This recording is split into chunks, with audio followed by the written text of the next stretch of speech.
Let me tell you something. There's nothing like the shock of realizing your neighbor's smug lesson could land her behind bars.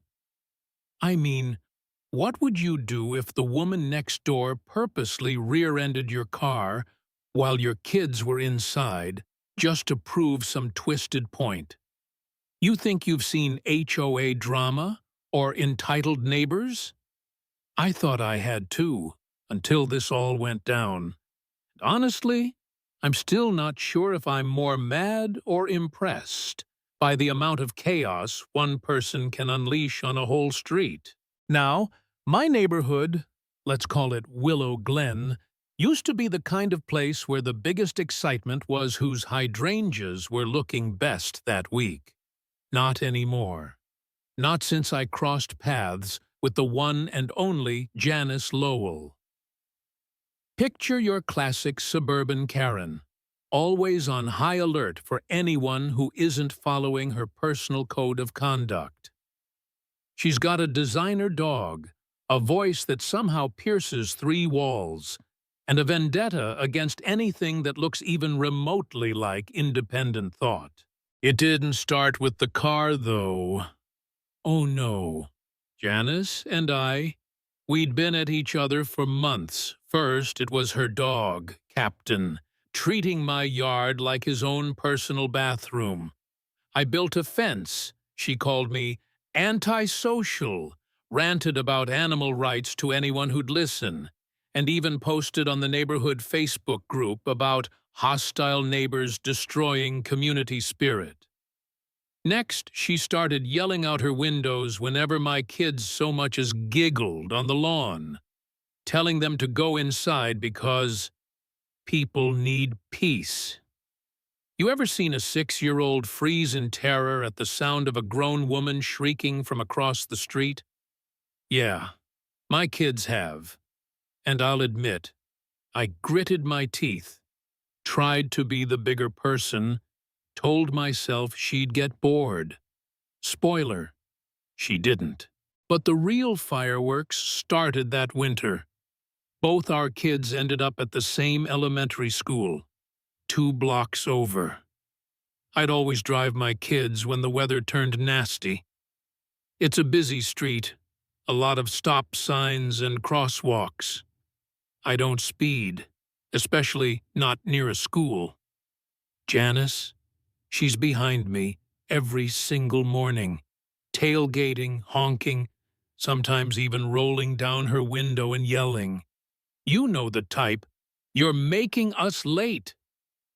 Even when we'd arrive 15 minutes early, she'd act like I'd ruined her whole day. It got so bad that I started checking the clock, leaving at random times, just to see if I could avoid her. Didn't work.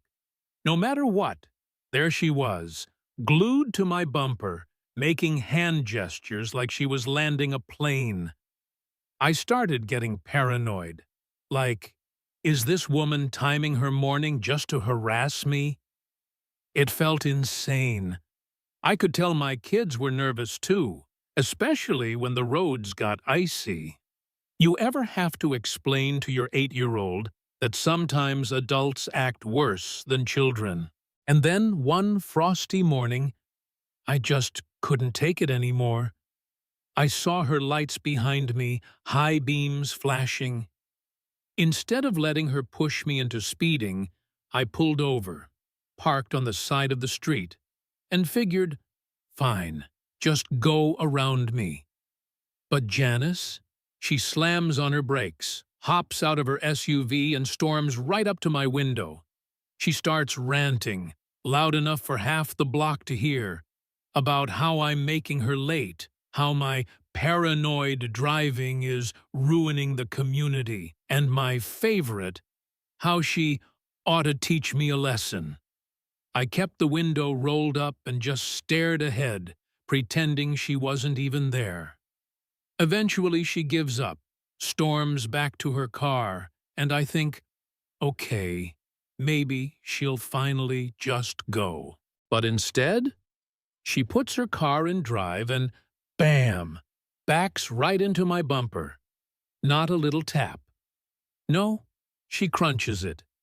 Then she leans out the window, smirk on her face, and says, "Maybe next time you'll keep up." I was furious, like heart-pounding, hands shaking, don't even know what to do level mad.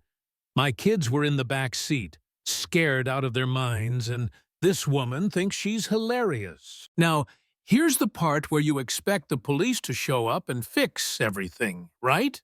Wrong. Because when I called, they took a report, but said it'd be my word against hers. No witnesses, no proof she did it on purpose. Insurance? Sure, but I'd pay the deductible and probably get dinged for years. Janice knew it too. She waved as she drove off. I'm telling you, she was practically daring me to do something. I tried not to let it fester, but every time I saw the dent in my car, I wanted to scream. So I decided, if Janice wants to play games, I'll play too. I installed a dash cam up front and a little GoPro on the back. Nothing fancy, but good enough to catch the morning chaos. Didn't take long. A few days later, I caught her again, honking, flipping me off, trying to pass me in the school zone. But then she did something truly reckless. She swerved around my stopped car right at a crosswalk, narrowly missing a mom and her little boy. The crossing guard lost it, started yelling. And Janice? She just shouted back, "Maybe you should teach these kids to cross faster," and peeled off. That was all I needed. I took the footage straight to the school and filed a complaint with the police. This time, with actual video. The principal was horrified, especially after I showed the footage to the crossing guard and other parents. Turns out, I wasn't the only one Janice had terrorized. She'd threatened to call CPS on another mom for letting her kid wear mismatched socks. I'm not even kidding. The fallout? It was like karma finally clocked in for work. The school banned Janice from campus for reckless endangerment. She had to arrange carpool pickups with someone else. No more drop-offs, no more morning tantrums. The police charged her with reckless driving and endangerment. Her insurance company went after her for the damages, and I got my deductible back. She even had her license suspended for a few months after the judge saw the dash cam video. And yes, she got a short stint in county lockup, which I honestly didn't see coming. It wasn't about vengeance, though. I just wanted her to stop. But when you push people far enough, there's always a breaking point. Funny thing is, after all that, some neighbors started seeing me differently.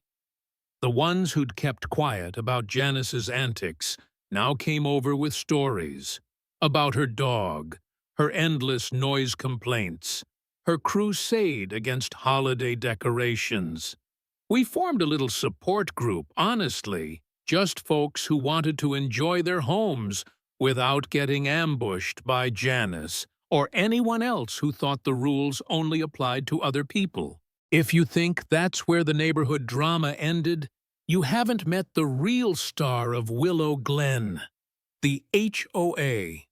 Now, after the Janice saga, I figured I'd seen it all. But nope. The HOA, led by President Craig Ellison, who'd only been in charge for a few months, decided my '92 Chevy truck was an eyesore. Mind you, it's spotless. I keep it waxed, polished, cleaner than most new cars, but it's old. And Craig has a thing about community standards. He sent me a letter saying my truck needed to be garaged or removed. No bylaw cited, just aesthetic concerns. I sent photos, every angle, sparkling in the sun, pointed out that the bylaws only require vehicles to be in good condition, nothing about age. Craig responded that the board had broad discretion to enforce the spirit of the rules. That's HOA speak for we make it up as we go. When I pushed back, they started fining me. $100, then $350 in 2 weeks, with threats to put a lien on my house. By now, you can probably guess, I don't roll over for bullies, whether they're in SUVs or boardrooms. I called a lawyer who nearly laughed at how thin their case was. We filed an injunction, went to court, and when the judge asked the HOA's attorney to show where it said, "No old trucks allowed," there was dead silence. The judge ordered the HOA to pay my legal fees, wiped the fines, and, just for good measure, made them audit all their enforcement actions. Turns out, a lot of people had been getting special treatment from the board, if you know what I mean. The fallout? Craig and 2 other board members resigned in a week. The management company got replaced. And for the cherry on top, several of us, me included, got invited to help rewrite the bylaws so nobody else could get railroaded by some power-hungry busybody again. Not everyone was happy, of course. A few folks muttered about neighborhood harmony and going too far. Some friendships got tested, but I'll tell you this. Sometimes the only way to fix something broken is to drag it out into the daylight, even if it gets messy. Looking back, it's weird. One neighbor's reckless tantrum turned into a full-blown neighborhood reckoning. I still see Janice now and then. She keeps her distance, doesn't meet my eye. My kids play outside again, no longer flinching when someone yells. And every time I see my old Chevy shining in the driveway, I remember, you don't let bullies win, even when they wear a smile and call it teaching you a lesson. So, here's my question. Would you have stood your ground or just let it go?